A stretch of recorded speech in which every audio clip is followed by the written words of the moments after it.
আসসালামু আলাইকুম। আপনারা কেমন আছেন? ভালো আছেন? আমি ভালো আছি আলহামদুলিল্লাহ। আমি রান্না করবো মুরগির মাংস। এখানে দিয়ে দিলাম দারচিনি, এলাচি, তেজপাতা, পেঁয়াজ।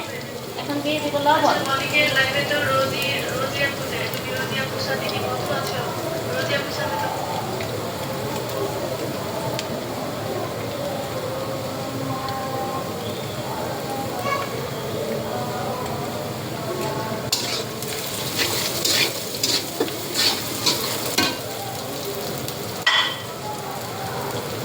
দিয়ে দিলাম রসুন,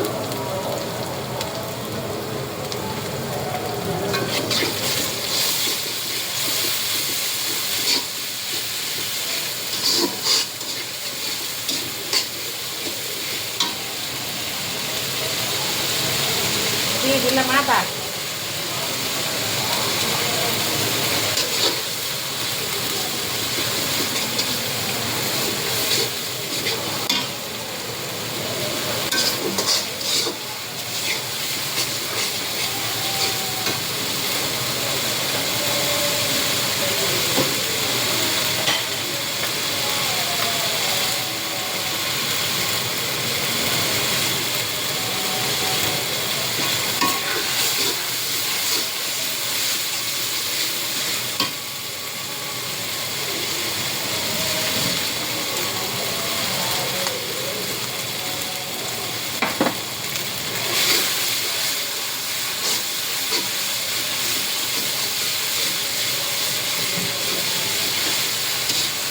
ভাজা ভাজা করে নেবেন সবসময় মশলা দিয়ে, তাহলে কাঁচা গন্ধ আসবে না। দিয়ে দিলাম হলুদের গুঁড়া,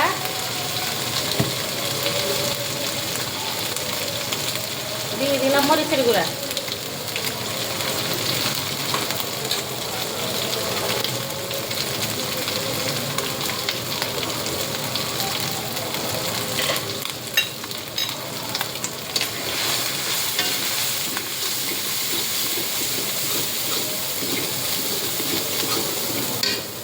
দিয়ে দিব একটু পানি,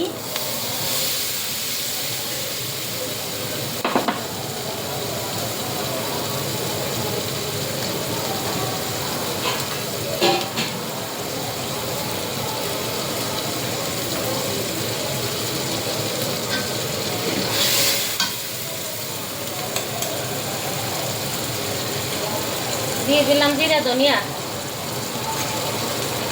একসাথে আমি নিজে বাসায় তৈরি করেছি।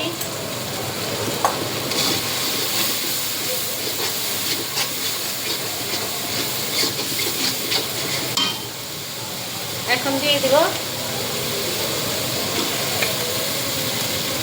মানে এই মুরগিটার থেকে মাংস যেটুকু না নিয়েছি রোস্ট করার জন্য অনেক বড়। আমার ছেলের খাইতে মন চাইছে, বেশি দিয়ে করলাম না, ব্রয়লার দিয়ে করলাম।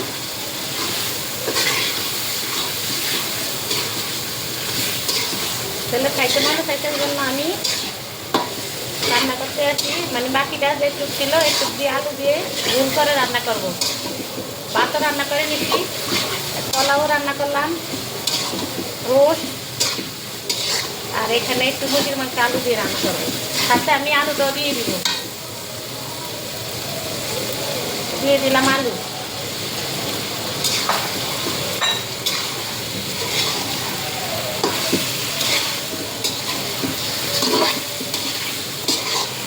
এখানে আছে গরম পানি। এই যে গরম পানি, সব কিছু গরম পানি দিয়ে রান্না করবো।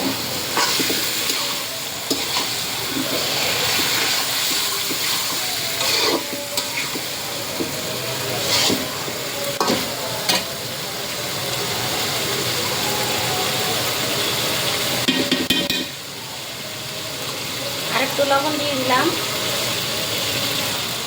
বসানোর মধ্যে লবণ ঠিক মতন হলে তরকারি স্বাদ আছে, আমাদের তরকারি পান্তা লাগে।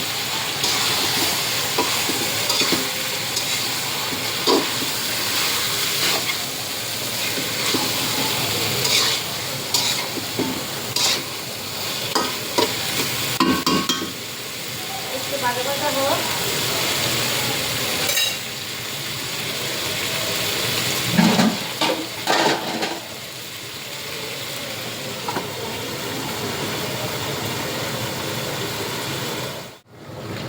এই যে দিয়ে দিলাম গরম পানি।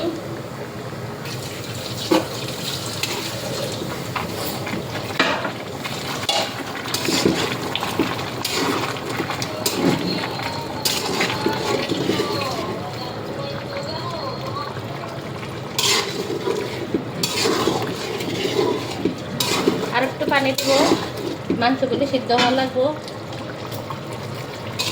আস্তে আস্তে হবে।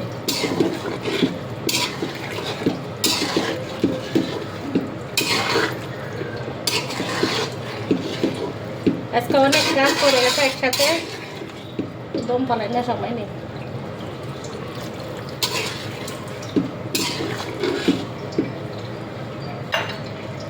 একটু লবণ দেখি,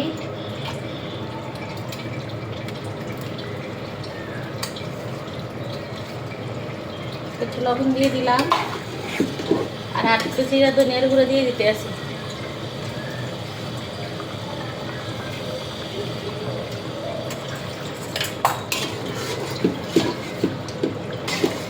ঘরে জিরা ধনিয়ার গুঁড়ো তৈরি করলে ভেজে ব্লেন্ডার মিক্স করে নিচ্ছি, ওটা স্বাদ অন্যরকম হয়। আর বাজার থেকে যেটা ব্লেন্ড করা হয়, মানে ভাঙে আনা হয়, ওটার স্বাদের থেকে ঘরে তৈরি করে ওটার স্বাদ বেশি হয়। এই যে হয়ে গেছে আমার মাংস রান্না। এই যে আলু খুব সুন্দর মতো সিদ্ধ হয়ে গেছে।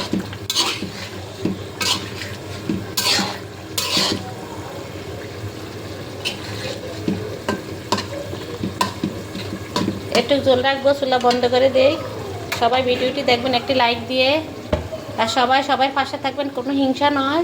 সবাই সবার বন্ধু বান্ধবী, হিংসা নিয়ে কাজ করবেন না, সবাই সবাইকে সাপোর্ট করবেন।